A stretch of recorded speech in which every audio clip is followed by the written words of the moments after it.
Chapter 6. The graduation ceremony for Cardi was a spectacle of pomp and circumstance, a symphony of celestial fanfare and proud pronouncements. The grand amphitheater, carved from a single, colossal amethyst crystal, pulsed with the energy of 1,000 attending deities. Cardi, resplendent in his ceremonial robes, stood tall and proud as his name echoed through the hallowed hall. His father, Tajawal, a formidable warrior with eyes like molten gold, beamed with pride. His sister, Audria, a towering Amazonian goddess with blood-red curls, cascading down her armor and wings stained crimson from countless battles, clapped him on the shoulder with a force that nearly sent him tumbling. "Well done, little brother," she boomed, her voice a thunderclap that resonated through the amphitheater. "You've made us all proud." Cardi, though accustomed to his sister's boisterous affection, winced slightly. "Thanks, Audria," he mumbled, trying to regain his balance. Advin, his eldest brother, stood beside their father, a subtle smirk playing on his lips. He clapped Cardi on the back, his voice smooth and congratulatory. "Congratulations, brother. A bright future awaits you." Cardi, remembering the clandestine meeting he had witnessed, felt a shiver run down his spine. He forced a smile, his heart heavy with suspicion and dread. As the ceremony concluded, Cardi was swept away in a whirlwind of congratulations and well wishes. He was assigned a prestigious position under Elliot, who now occupied a suite of opulent offices within the Golden Palace. The irony was not lost on Cardi. He was now working alongside the very person who, he suspected, was plotting to destabilize the realm. Meanwhile, Alice and Charles, their final year of schooling stretching before them like an uncharted path, embraced their newfound freedom with gusto. They spent their days exploring the hidden corners of the palace, their evenings lost in the intoxicating world of Earth's music scene. "This is life," Charles declared one night, as they emerged from a smoky jazz club, the applause of the crowd still ringing in their ears. Alice, her green hair shimmering under the neon lights, nodded in agreement. "I never want to leave." But their carefree adventures were punctuated by a growing sense of unease.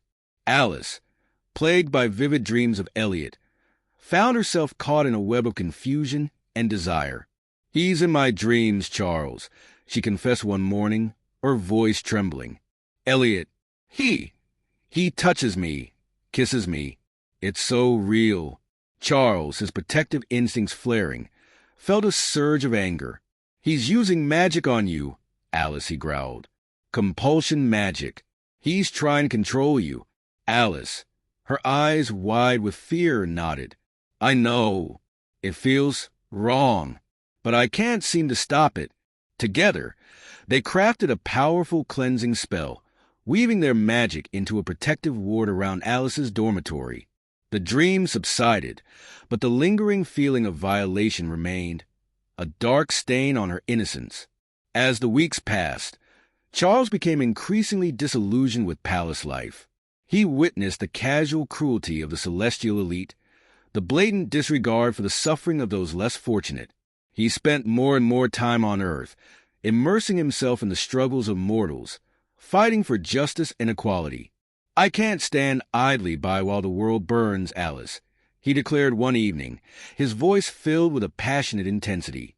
Alice, though worried about her brother's rebellious streak, understood his frustration. She, too, had witnessed the injustices of the celestial hierarchy, the casual disregard for the lives of those deemed lesser beings. "But what can we do, Charles?" she asked, her voice laced with concern. "We're just students. We have no real power." Charles's eyes gleamed with a newfound determination. "We have more power than you think, Alice. We just need to learn how to use it." He had begun to organize protests, to speak out against the corruption and inequality that plagued both the celestial and mortal realms.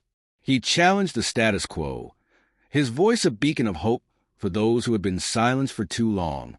But his actions did not go unnoticed. Elliot, watching from the shadows, saw Charles's growing influence as a threat, a challenge to his own ambitions. He began to plot, weaving a web of deceit and manipulation, determined to silence Charles and bend Alice to his will.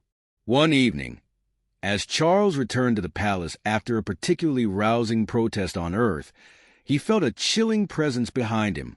He turned to find Elliot standing in the shadows, his amethyst eyes glowing with a sinister light.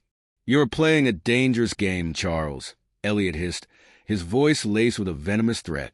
Charles, his heart pounding, stood his ground. "Someone has to fight for what's right, Elliot," he retorted, his voice filled with defiance. Elliot's lips curled into a cruel smile. "Then you'll have to pay the price."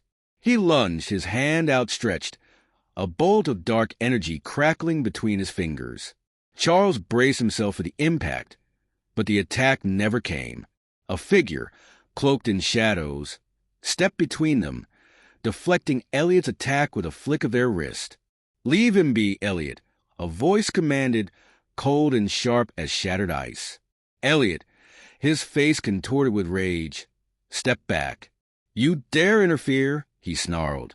The figure chuckled, a chilling sound that echoed through the corridors of the palace. "I dare anything, Elliot, and I suggest you remember that." Elliot, his anger simmering beneath the surface, glared at Charles one last time before disappearing into the shadows. Charles, shaken but unharmed, turned to his savior, his heart pounding with a mixture of gratitude and fear. "Who are you?" he asked, his voice barely a whisper. The figure turned, their face hidden in the shadows. "A friend," they replied, their voice a whisper in the wind. "For now." And with that they vanished, leaving Charles alone in the echoing silence of the palace corridors, his mind reeling with unanswered questions and a growing sense of foreboding.